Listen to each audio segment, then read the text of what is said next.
আসসালামু আলাইকুম। Barishal dot news থেকে রাত ৯টার শীর্ষ সংবাদে আমি ফারহানা করিম তুলি। প্রথমে সংবাদ শিরোনাম, পরে বিস্তারিত। বরিশালে বাইপাস সড়ক নির্মাণ ও মহাসড়ক ৬ লেনে প্রস্তবকরণের দাবি। গৌর নদীতে পানিতে ডুবে প্রাণ গেল শিশুর।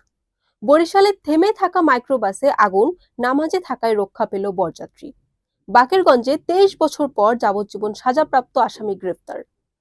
বরিশাল লক্ষ্মীপুর নৌরুট বন্ধ হয়ে যাচ্ছে। বরিশালে অবৈধ জাল জব্দ, আটক ৫। বাংলাদেশের বিশ্বকাপ দল ঘোষণা। এতক্ষণ শুনলেন সংবাদ শিরোনাম, এখন বিস্তারিত।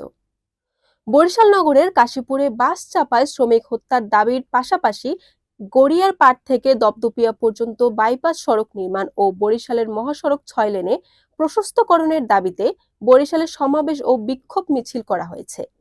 মঙ্গলবার সড়কের কাশীপুর বাজারে বাংলাদেশের সমাজতান্ত্রিক দল ও রিকশা, ব্যাটারি চালিত অটোরিকশা, ভ্যান, ইজি বাইক সংগ্রাম পরিষদ বরিশাল জেলা শাখার উদ্যোগে এই কর্মসূচি পালন করা হয়। বরিশালের গৌরনদী উপজেলায় কাশেমাবাদ গ্রামে পানিতে ডুবে নাইমা আক্তার নামের এক শিশুর মৃত্যু হয়েছে। তার বয়স ৭। নিহত নাইমা উপজেলার পূর্ব বেজহার গ্রামের সোহেল চোকদারের মেয়ে। সে শিশু শ্রেণীর ছাত্রী ছিল। মঙ্গলবার নিহতের চাচা সবুজ চোকদার এ তথ্য নিশ্চিত করেন। বরিশাল নগরীতে বিয়ের আয়োজনে যোগ দিতে মাইক্রোবাস যোগে যাচ্ছিল বরযাত্রী। নামাজের সময় হলে সড়কের পাশে মাইক্রোবাস থামিয়ে সবাই মসজিদে যান। এ সময় আগুন লাগে মাইক্রোবাসটিতে। সবাই নামাজে যাওয়ায় খালি বাস পুড়েছে। এ ঘটনায় কেউ হতাহত হয়নি।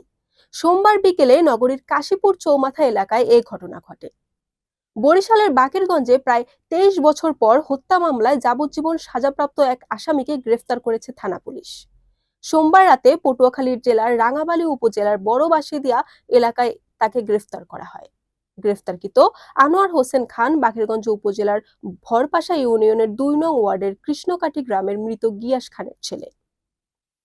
ডুবোচরের কারণে বন্ধ হওয়ার পথে বরিশাল লক্ষ্মীপুর নৌরুট। গত ৩ বছরে পরিস্থিতি এমন দাঁড়িয়েছে যে চাঁদপুরের লক্ষ্মীপুর লঞ্চঘাটের প্রায় ১.৫ কিলোমিটার দূরে মাঝ নদীতে থামতে হয় যাত্রীবাহী নৌযানগুলোকে। এরপর চরম দুর্ভোগ সহ্য করে নদী থেকে ট্রলারে গিয়ে যাত্রীদের পৌঁছাতে হয় ঘাটে। বরিশালের হিজলায় বিপুল পরিমাণ অবৈধ কারেন্ট জাল জব্দ করে পুড়িয়ে বিনষ্ট করা হয়েছে। পাশাপাশি ৪ জনকে আটক করে জরিমানা করা হয়েছে। উপজেলা প্রশাসন, মৎস্য অধিদপ্তর ও হিজলা নৌ পুলিশ যৌথভাবে এ অভিযান পরিচালনা করেন। টি-২০ বিশ্বকাপের দল ঘোষণা করেছে বাংলাদেশ ক্রিকেট বোর্ড। মিরপুর শেরেবাংলা স্টেডিয়ামের প্রধান নির্বাচক গাজী আশরাফ হোসেনের নির্বাচক কমিটির ঘোষণা করা দলে কোনো চমক নেই। চোট সংখ্যায় থাকা তাসকিন আহমেদ আছেন দলে। তিনিই বিশ্বকাপে বাংলাদেশের দলের সহ অধিনায়ক। অধিনায়ক যথারীতি নাজমুল হোসেন।